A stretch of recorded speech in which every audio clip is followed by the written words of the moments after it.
Creo que es necesario que el país discute exactamente qué tipo de sistema electoral desea. Creo que es un buen momento para discutir. En general, todo el orden político creo que merece un análisis.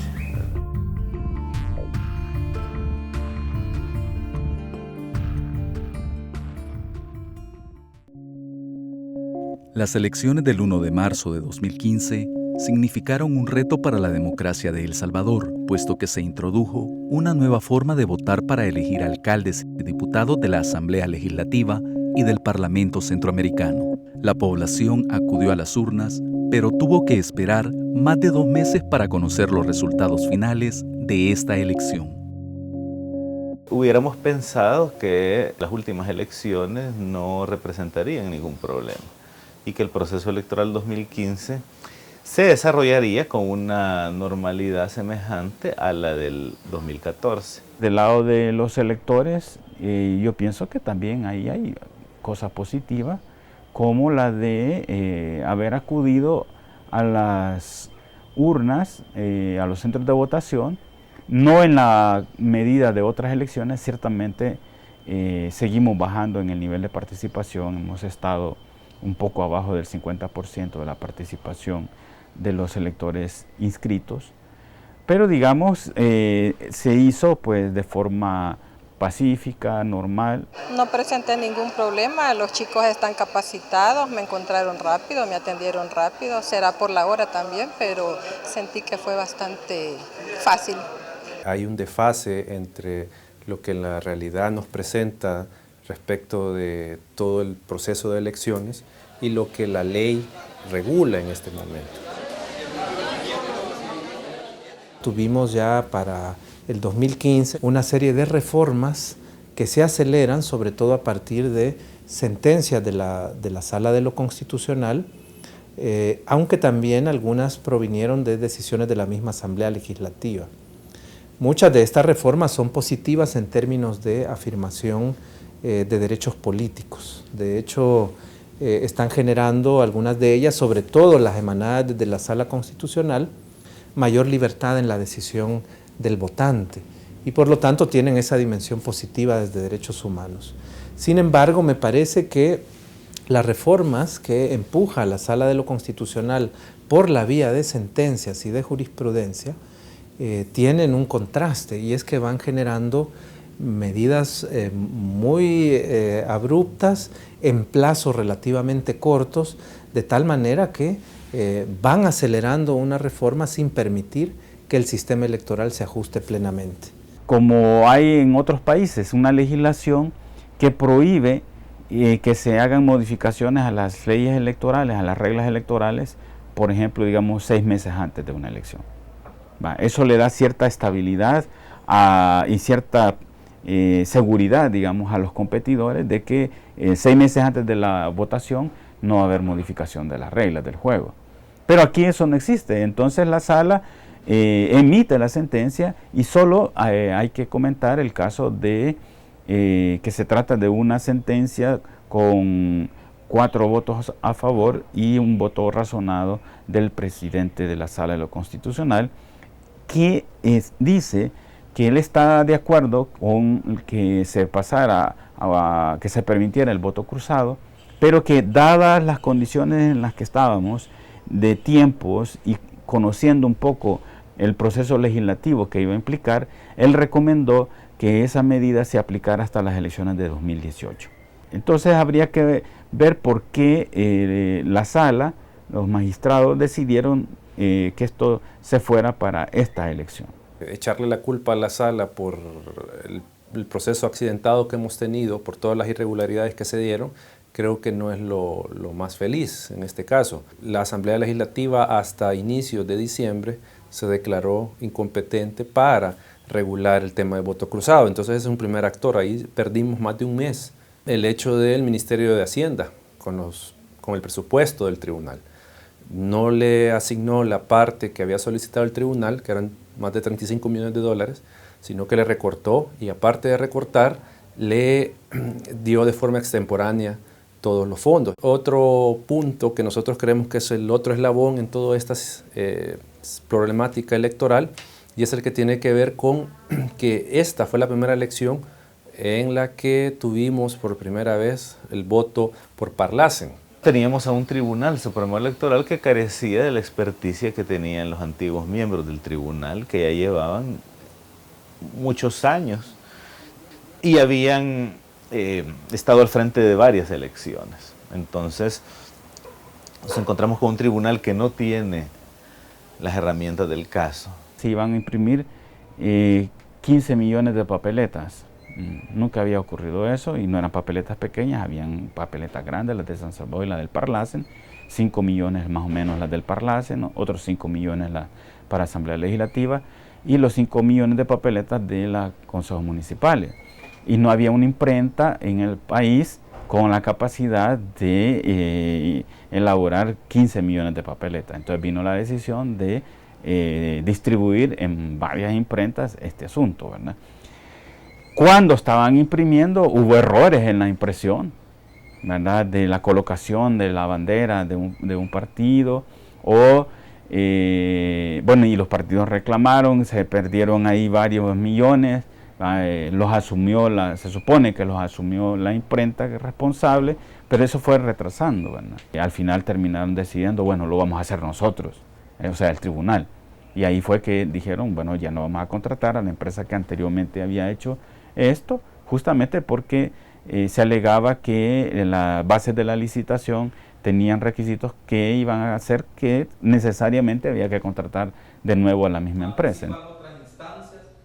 Un tribunal que ciertamente en la parte técnica tiene experiencia en eso, pero digamos las decisiones que se estaban tomando y quienes tomaban las decisiones arriba, pues sí estaban como estrenándose en la gestión electoral. Toda esta serie de cambios abruptos obviamente generaron un escenario en el cual la capacitación electoral no se pudo concretar de manera eficiente. Las campañas, las capacitaciones a los organismos temporales llegaron tardíamente.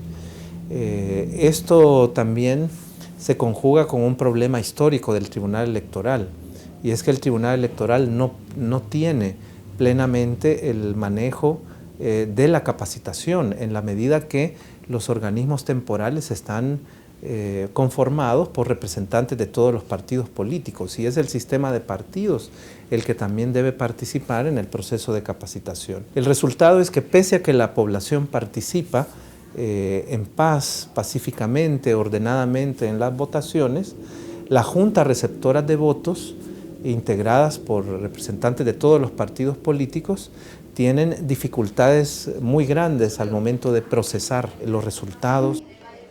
Bueno, yo estuve pendiente ese día participando en algunos espacios donde iban pasando las noticias en pleno desarrollo, y se podía ver, por ejemplo, que en algunos casos la Junta Receptora de Votos no había empezado el conteo en el orden que lo establecía la legislación, ¿verdad? En otros casos, a la hora de sacar las papeletas, se iban ordenando de la manera tradicional por partido, cuando ya el instructivo indicaba otra cosa, ¿verdad? Las ambigüedades del instructivo, las ambigüedades del proceso, en general trajeron consigo lo que vimos. Fueron jornadas que en algunos casos pasaron de 24 horas seguidas, ¿no? Llegaron a 36, a 40 horas de trabajo continuo.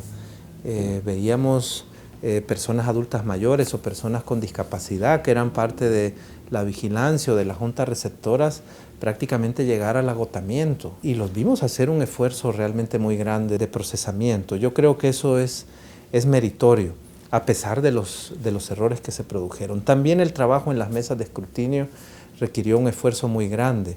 El procesar información donde las inconsistencias numéricas a veces no ofrecían posibilidades de interpretación, generó algunos momentos también de conflictividad. Y estaban ahí desde la madrugada en los centros de votación, a lo largo de toda la jornada, y luego el conteo. Era previsible que eso iba a tardar muchísimo tiempo. Habían actas en las que no era posible procesar el resultado del voto cruzado o de las preferencias, por falta de registro de información en las actas, ¿verdad? Entonces, en esa medida, sí podía en algunas actas perderse este tipo de registro. Y esto, aunque no se trataba de un escenario doloso, de tratar de modificar resultados, era un escenario más bien en que era prácticamente imposible procesarlos de esa manera, nos llevó a pedir al tribunal, como Procuraduría, un mayor protagonismo en la etapa de interpretación de las actas, una labor más protagónica frente a las mesas de escrutinio, porque las mesas de escrutinio no estaban contando de nuevo, son comisiones de trabajo bajo la autoridad del tribunal. Había un escenario donde no había fraude, pero sí habían inconsistencias graves que la misma ley no daba salidas para resolver y que por lo tanto el tribunal se vio, ¿no?, en esa dificultad, aunque a criterio nuestro como Procuraduría de Derechos Humanos, el tribunal debía hacer una interpretación amplísima y excepcional de la ley y podía llegar más lejos en mecanismos de conteo de votos.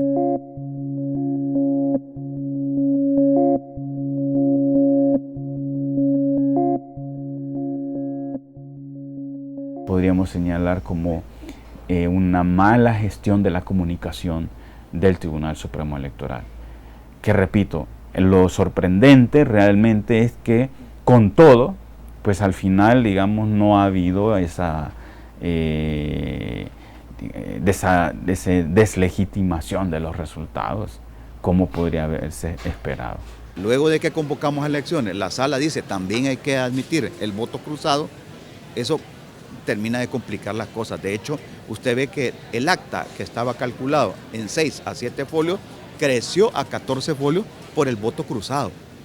Esa complejidad que tuvo la mesa para contar y para hacer un acta, esa presión no se la podemos volver a dejar a una mesa. Nosotros rechazamos cualquier señalamiento que por el voto cruzado es que se complicó la elección. ¿Por qué? Porque si nosotros vemos fueron 150,000 votos cruzados. O sea, de cerca de 2 millones y fracción de votos, o sea, es un porcentaje pequeño en relación a la cantidad total de votos, porque fueron 150,000 ciudadanos que ejercieron el derecho de esa manera. El voto cruzado solo fue la suma de otra opción para el ciudadano, que obviamente es el que va a decidir en base a su criterio, en base a su conocimiento, en base a sus creencias, cuál es la opción político-electoral que más se apega a sus necesidades y expectativas, y en base a eso va a elegir. O sea, y eso es otro de los aspectos que nosotros siempre cuestionamos de quienes decían que el voto cruzado no iba a ser la solución de los problemas, y evidentemente que no lo es, nunca lo planteamos de esa manera. Lo que planteamos es, el ciudadano tiene más opción.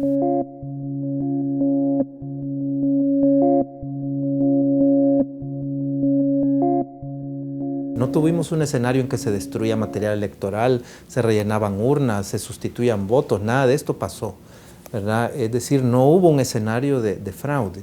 Lo que hubo fueron dificultades muy grandes de las juntas receptoras de votos para procesar adecuadamente la información en la nueva metodología que impuso el voto cruzado. Y lo que tuvimos fueron muchas actas con inconsistencias numéricas graves. Esto generó, como ya sabemos, una situación muy tensa y muy complicada de procesar por parte de las mesas de escrutinio. Pero el fallo de este proceso genera incertidumbre ya y un poco de también intranquilidad de todos los actores.